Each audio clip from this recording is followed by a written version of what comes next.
আচ্ছা আমরা দিকে খেয়াল করি।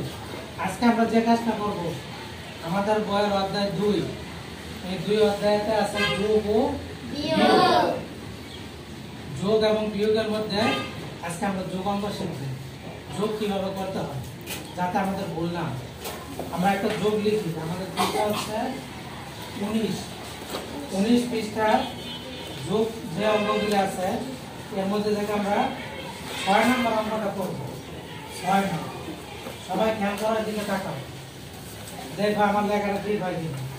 প্রথমে আছে 1 4 0 2 3 0 5 6। ভালো করে খেয়াল করো তোমরা।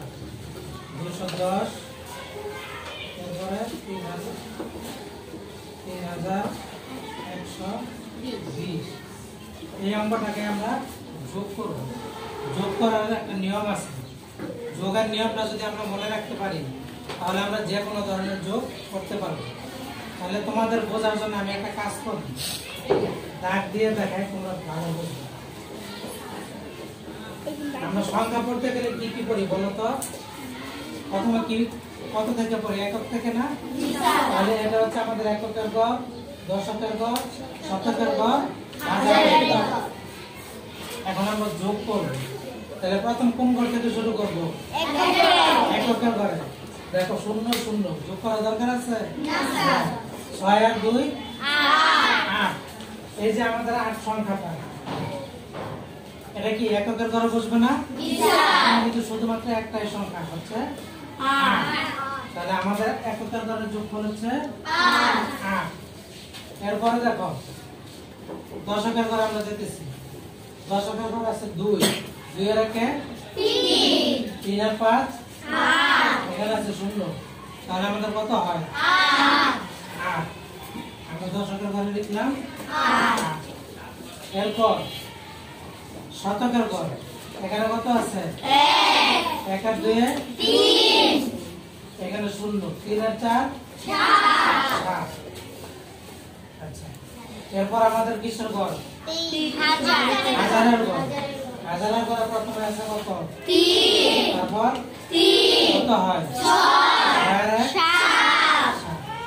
এই যে আমরা যোগফলটা লিখলাম, আমরা যদি সংখ্যাগুলি লিখতে গিয়ে এলোমেলো করি, আগে পরে করি, তখন দেখবা যে আমাদের যোগফলটা মিলবে না। কারণ কি? আমরা সংখ্যা লেখা উল্টাপাল্টা করছি।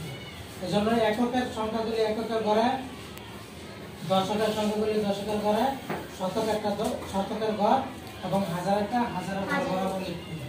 বুঝতে পারছো? এই যে আমরা যোগটা করলাম, এখানে কিন্তু হাতে নাই, আছে? কোনো হাতে নাই। এখন এটাকে যদি আমরা একটু ঘুরাইয়া করি, ভালো করে খেয়াল করি, এটা আমরা মুছে দিই। এখানে মনে করো 0 জায়গায় আছে 5, ঠিক আছে? এখানে 0 জায়গায় আছে 6। এই দুইটাই আমরা রাখলাম, 8 পরিবর্তন করলাম। তাহলে এবার আমরা যোগ করি।